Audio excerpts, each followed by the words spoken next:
বানর রাজা সুগ্রীবের আদেশে বানর ও ভাল্লুক সকল বিভিন্ন দিকে সীতাদেবীর সন্ধান বেরিয়ে পড়ল। সুগ্রীব, অঙ্গদ, নল, নীল, জাম্ববান ও বীর হনুমান দক্ষিণ দিকে সীতাদেবীর সন্ধানে গমন করার নির্দেশ দিলেন।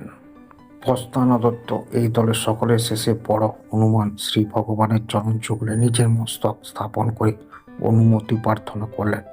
শ্রী ভগবান প্রেমে গবাদি হয়ে তাকে জয় আলিঙ্গন দান করলেন এবং তার মস্তকের উপর হাত রেখে বললেন, হে মহাবীর প্রবণ কম হাসান, তোমার শৌর্য, বীর্য, শীল, গুণ, সদাচর ও সংযমের সমকক্ষম আর কেউ নেই।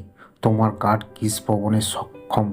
তুমি সর্বতোভাবে সীতার অনুসন্ধান পক্ষে উপযুক্ত। আমার স্থির বিশ্বাস যে তুমি অতি বিলম্বে তার সংবাদ নিয়ে এইখানে ফিরে আসবে। এখন আমার একটা কথা মন দিয়ে শুনে রাখো।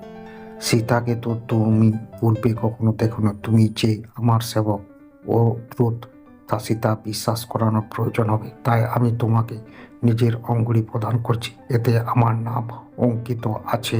সীতা এই অঙ্গুরি ভালোভাবে চেনে। এই অঙ্গুরি দিয়ে সীতাকে আমার সকল বার্তা প্রদান করো। তুমি তাকে বলবে যে আমি দিবারাত্রি তার ধ্যান করি।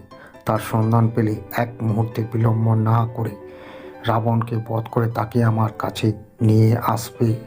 তাকে আরও বলবে যে আমি এই কথা ভালোভাবে জানি যে তিনিও দিবারাত্রি আমার ধ্যান করে কাটান, আমার নাম সততা জপ করেন।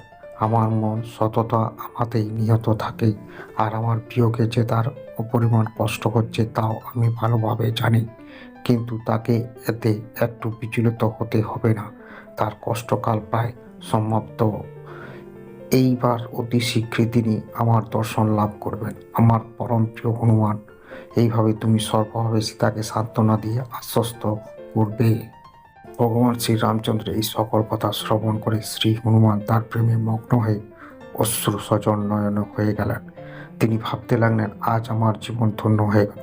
ভগবান শ্রীরামচন্দ্র তো সমগ্র জগতের প্রভু স্বয়ং। তিনি নিজেই মুখে আজ আমার ভক্তির উল্লেখ ও প্রশংসা করেছেন। আমার তো বেশ ভাগ্যবান আর কে হতে পারে। এই রূপ বিচার করে শ্রী হনুমান শ্রীরামচন্দ্রের দেওয়া সেই আঙ্গুরীয় নিজের মস্তকে স্পর্শ করলেন।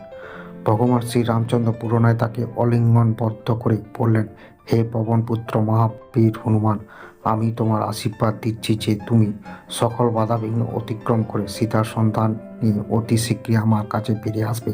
আমি সর্বতভাবে তোমার কল্যাণ কামনা করছি। ভগবান শ্রীরামচন্দ্রের আশীর্বাদ লাভ করে বীর হনুমান অঙ্গদ, নল, নীল ও জাম্ববান আদিকে সঙ্গে নিয়ে মাতা সীতাদেবীর সন্ধান করার জন্য দক্ষিণ দিকে অগ্রসর হলেন।